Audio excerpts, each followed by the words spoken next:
ভিডিওতে আমরা ষষ্ঠ শ্রেণী তৃতীয় পর্যায়ক্রমিক মূল্যায়নে ইতিহাসের 1 নম্বর স্কুলের প্রশ্ন উত্তরগুলো আলোচনা করব। একে আছে শূন্যস্থান পূরণ করো। আয়, পরবর্তী বৈদিক যুগে ঘোড়া ছিল অন্যতম পালিত পশু। 2, মহাবীর 72 বছর বয়সে পাবা নগরীতে অনশন করে। 3, মহাবীর সর্বজ্ঞানী হয়ে কেবলীর নামে পরিচিত হন। 4, অশোকের আমলে মৌর্যদের রাজধানী ছিল পাটলিপুত্র। 5, সম্রাট দ্বিতীয় চন্দ্রগুপ্তের শাসনকালে রূপোর মুদ্রা প্রথম চালু করা হয়। 6, গুপ্ত বংশের রাজা রামগুপ্ত আর চন্দ্রগুপ্তের সঙ্গে শক রাজার যুদ্ধকে নিয়ে লেখা হয়েছিল দেবী চন্দ্রগুপ্তম নাটক। 7, গুপ্ত যুগের পরবর্তীকালে অনেকটা আজকের দিনের হাতেখড়ির মতো একটা অনুষ্ঠান হতো, তার নাম বিদ্যারম্ভ। 8, আর্যভট্টের পরবর্তীকালে বিখ্যাত জ্যোতির্বিজ্ঞানী ছিলেন বরাহমিহির। 9, গুপ্ত যুগের চিত্রশিল্পের সবথেকে বিখ্যাত উদাহরণ হলো মধ্য ভারতে অজন্তা গুহার ছবিগুলি। 10, প্রাচীন ভারতীয় উপমহাদেশের একটি পরিচিত বন্দরনগর ছিল তাম্রলিপ্ত। 2 দাগের উত্তরগুলো। আইতে অশোকের পিতার নাম বিন্দুসার। 2, সাতবাহন বংশের প্রথম শাসকের নাম শিমুখ। 3, কুষাণ আমলে দামি কাপড় কোন অঞ্চলে তৈরি হতো? বারাণসী ও মথুরা। 4, নারী উপাধ্যায়কে উপাধ্যায়া নামে ডাকা হতো। 5, তক্ষশিলা মহাবিহারের একজন বিখ্যাত ছাত্রের নাম জীবক। 6, প্রাচীন তামিল সাহিত্য কি নামে পরিচিত? সঙ্গম সাহিত্য নামে পরিচিত।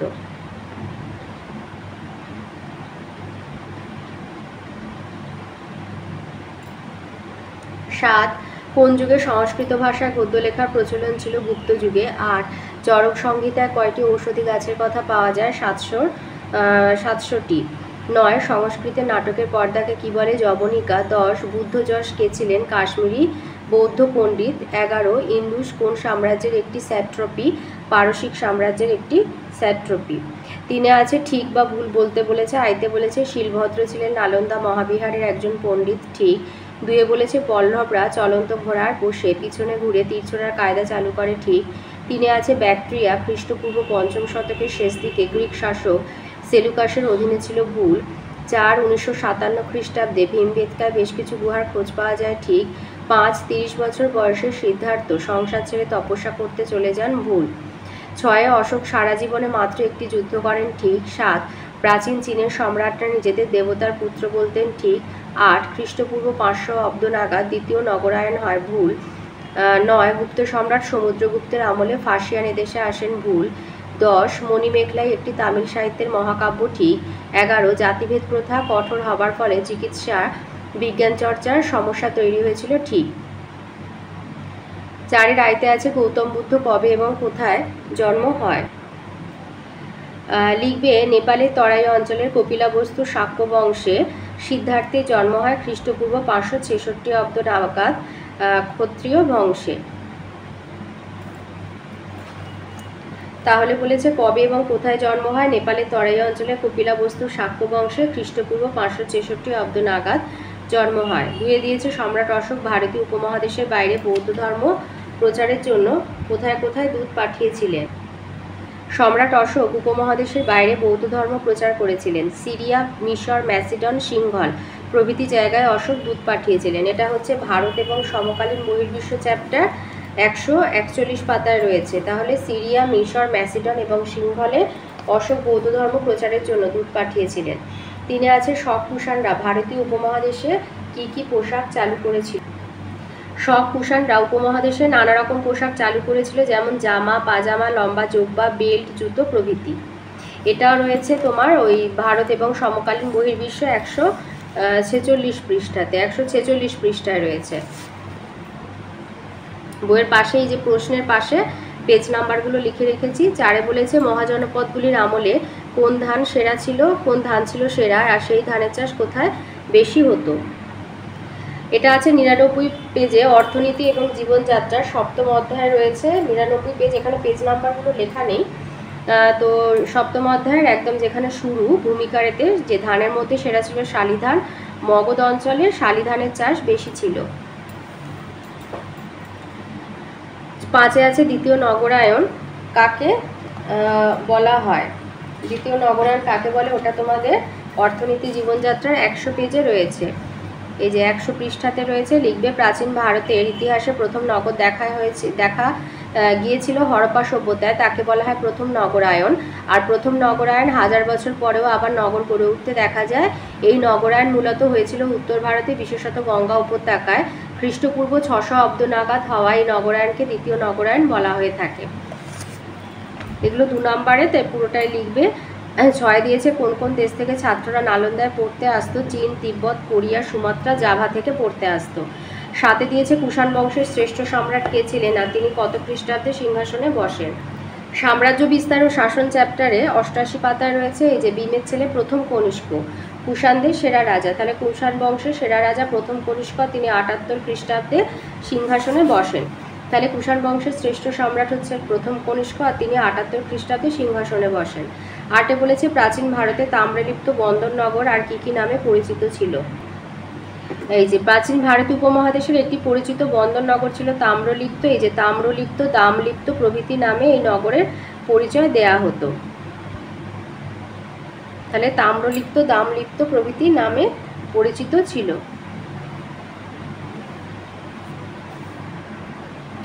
এখানে আছে 5-এর আয়তে আছে টিকা লেখো রেশম পথ, এটা 3 নম্বরের। এটা আমি ছায়া প্রকাশনী থেকে দিচ্ছি।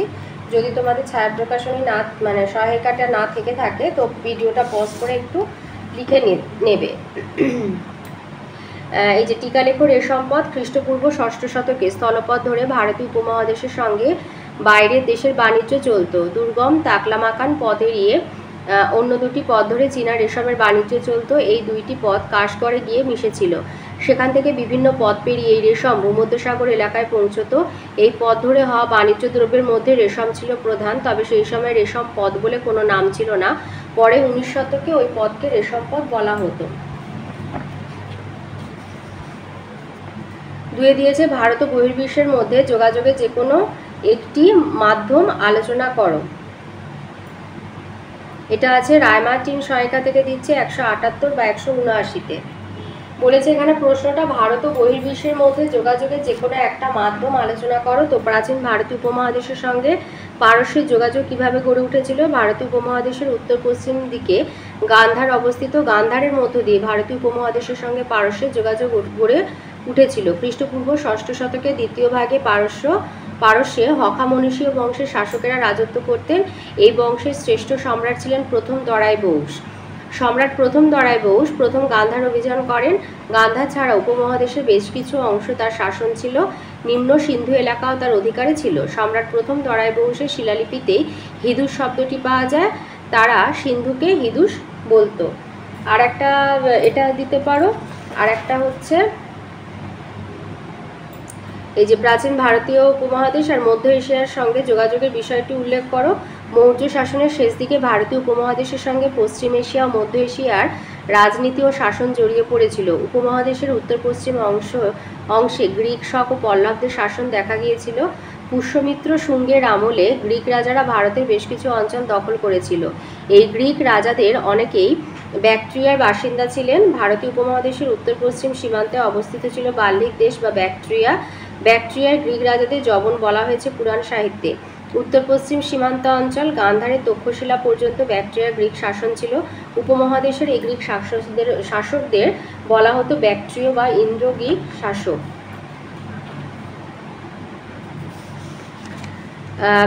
3 আছে আর্যভট্ট কি জন্য বিখ্যাত? এই উত্তরটা বলবে যে প্রাচীন ভারতে মানে গুপ্ত যুগে বিজ্ঞান চর্চার ক্ষেত্রে আর্যভট্ট মৌলিক অবদান রেখেছেন। অবদান হচ্ছে 1 হলো আর্যভট্ট গণিতকে একটি আলাদা বিষয় হিসেবে তুলে ধরেন। 2 তিনি শূন্যকে আলাদা সংখ্যা হিসেবে ব্যবহার করেন। 3 এছাড়া সময় গ্রহ নক্ষত্র বিষয়ে আলোচনা করেন। তার মতে পৃথিবী গোলাকার এবং নিজের কক্ষপথে ঘুরছে। চন্দ্রগ্রহণের কারণও তিনি ব্যাখ্যা করেন। তৎকালীন সময়ের পরিপ্রেক্ষিতে তার মতামত ছিল আধুনিক।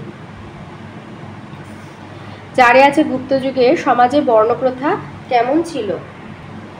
এই উত্তরটা লিখবে যে গুপ্ত যুগের সমাজে বর্ণপ্রথা কেমন ছিল। গুপ্ত যুগের সমাজে বর্ণাশ্রম প্রথা চালু ছিল, যদিও সকলে কঠোরভাবে এই প্রথা মানত না। তাছাড়া এই যুগের সমাজে নিচুতলার মানুষদের প্রতি ব্রাহ্মণরা ভালো ব্যবহার করতেন না। একই অপরাধের জন্য ব্রাহ্মণ এবং শূদ্রদের আলাদা আলাদা শাস্তি হতো। চণ্ডালরা গ্রাম বা নগরের মধ্যে থাকতে পারত না।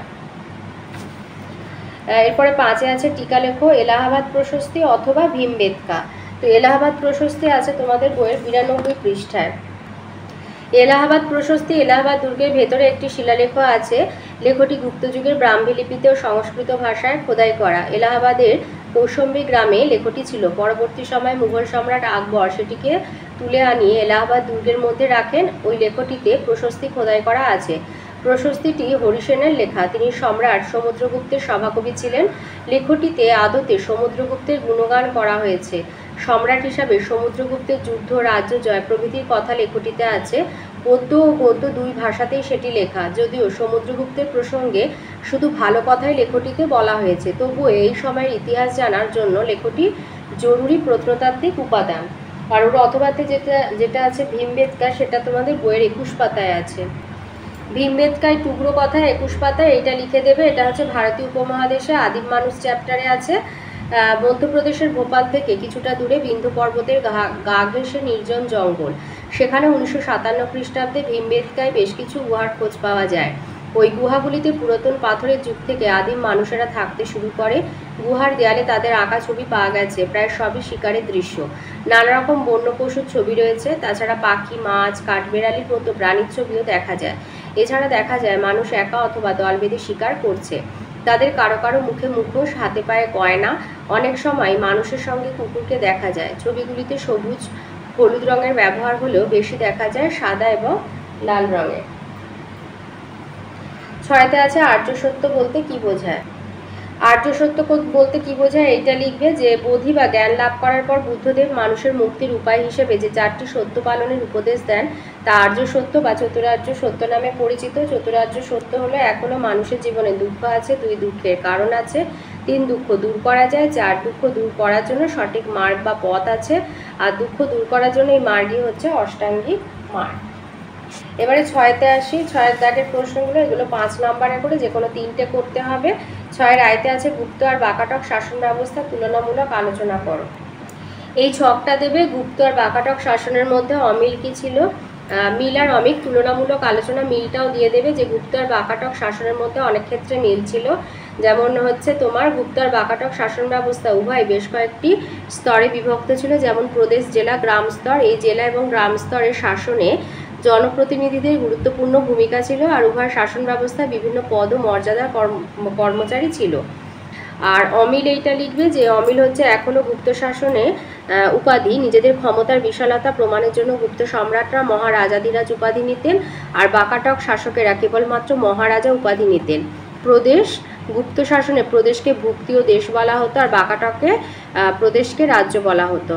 প্রাদেশিক শাসন, গুপ্ত শাসনে প্রদেশের শাসনভার থাকতো রাজপুত্রদের হাতে, আর বাকাটক শাসনে প্রদেশের শাসকদের বলা হতো সেনাপতি। আর জেলা, গুপ্ত শাসনে জেলাকে বিষয় বলা হতো, আর বাকাটক শাসনে জেলাকে পট্ট বা আহার বলা হতো। 6 2 নম্বর প্রশ্ন বলেছে টিকা লেখো সুয়ানজাংয়ের লেখায় ভারতীয় উপমহাদেশের সমাজ। এটা তোমাদের বইয়ের 108 পাতায় রয়েছে। সুয়ানজাংয়ের লেখায় ভারতীয় উপমহাদেশের সমাজ। সুয়ানজাংয়ের লেখায় ভারতবর্ষ ইন্তু নামে পরিচিত হয়েছে। তার মতে ইন্তুর লোকেরা নিজেদের দেশকে বিভিন্ন নামে ডাকে। দেশটির 5টি ভাগ, উত্তর, দক্ষিণ, পূর্ব, পশ্চিম আর মধ্য। ইন্তুতে 80টি রাজ্য আছে। প্রতিটি রাজ্যে নিজস্ব রাজা থাকলেও তারা বড় সম্রাটের অনুগত ছিল। সুয়ানজাং ইন্তুকে মূলত গরমের দেশ বলেছেন। সেখানে নিয়মিত বৃষ্টি হয়। উত্তর ও পূর্ব অঞ্চলের মাটি খুবই উর্বর, দক্ষিণ অঞ্চল বনে ঢাকা, পশ্চিম অঞ্চলের মাটি পাথুরে আর অনুর্বর। ধান ও গম প্রধান কৃষিজ ফসল। জনগণের মধ্যে জাতিভেদ ছিল। শহরের বাড়িগুলি ইঁটার টালি দিয়ে তৈরি হতো। বাড়ির বারান্দা তৈরি করা হতো কাঠ দিয়ে। গ্রামের বাড়িগুলির দেয়াল ও মেঝে ছিল মাটির। নানা রকম দামি ধাতু ও পাথরের ব্যবসা চলত। শাসকরা জনগণের সুযোগ সুবিধার কথা মাথায় রাখতেন। 6 3 নম্বর প্রশ্ন হচ্ছে ভারতের বিজ্ঞান চর্চার ইতিহাসে উপাদান হিসাবে চরক সংহিতা আর সুশ্রুত সংহিতার গুরুত্ব আলোচনা করো।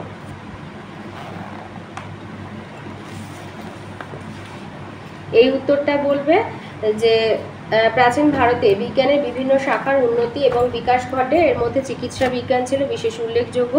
এক্ষেত্রে চরক আর সুশ্রুত সংহিতা হচ্ছে বিখ্যাত। চরক সংহিতা, চরক মানে চড়ে বেড়ানো বা ঘুরে বেড়ানো। চরক সংহিতা হলো বিভিন্ন স্থানে ঘুরে বেড়ানোর বৈদ্য বা চিকিৎসকদের অভিজ্ঞতার সংকলন। এই গ্রন্থে প্রায় 700টি ঔষধি গাছের এবং বিভিন্ন রোগব্যাধি ও তার লক্ষণের বর্ণনা আছে। একটি আদর্শ চিকিৎসা কেন্দ্র বা হাসপাতালের রূপরেখা এই গ্রন্থে বর্ণিত হয়েছে। সুশ্রুত সংহিতা, সুশ্রুত কথাটির মানে ভালো করে শোনা। সুশ্রুত সংহিতা গ্রন্থে শল্য চিকিৎসা বিষয়ে বিশেষত সব ব্যবচ্ছেদের কথা বলা হয়েছে। এই গ্রন্থে কারিগরদেরও হাতের কাজকে প্রশংসা করা হয়েছে। বলা হয়েছে হাতই প্রধানতম যন্ত্র। চরকা সুশ্রুত কুষাণ আমলের বিখ্যাত চিকিৎসক ছিলেন। তারা কুষাণ সম্রাট কনিষ্কের সভাসদ ছিলেন। চরক ও সুশ্রুত সংহিতা ছিল তাদের অন্যতম রচিত গ্রন্থ বা প্রাচীন ভারতে চিকিৎসা বিজ্ঞানের উৎকর্ষতার পরিচয় বাহী। 4 দিয়েছে ভারতীয় উপমহাদেশ আর পারস্যের যোগাযোগের বিষয়টি আলোচনা করো। তো ছায়াতে একেবারে প্রশ্ন ধরে উত্তর আছে বলে তো এখান থেকে দিয়ে দিলাম। এই যে বিষয়টি আলোচনা করে এই উত্তরটা, যে ভারতীয় উপমহাদেশের উত্তর পশ্চিমে অবস্থিত গান্ধারের মধ্য দিয়ে পারসিক সাম্রাজ্যের সঙ্গে ভারতীয় উপমহাদেশে যোগাযোগ গড়ে ওঠে। পারসিক শাসন গান্ধার ছাড়াও উপমহাদেশের বেশ কিছু এলাকায় ছড়িয়ে পড়ে। গ্রিক ঐতিহাসিক হেরোডোটাসের লেখা থেকে জানা যায় পারসিক সাম্রাজ্যের একটা প্রদেশ বা স্যাট্রপি ছিল ইন্দুস বা ইন্ডিয়া। যোগাযোগের সুবাদে উপমহাদেশের রাজনীতি আর সংস্কৃতিতেও পারসিক প্রভাব পড়ে। দেখা যায় পারসিকদের অনুসরণ করে পরে শক ও কুষাণ শাসকরাও প্রদেশ বা স্যাট্রপি ভিত্তিক শাসন চালু করেন। তো এই ছিল আজকে ষষ্ঠ শ্রেণীর তৃতীয় পর্যায়ক্রমিক মূল্যায়নের ইতিহাসের 1 নম্বর স্কুলের প্রশ্নের উত্তরগুলো।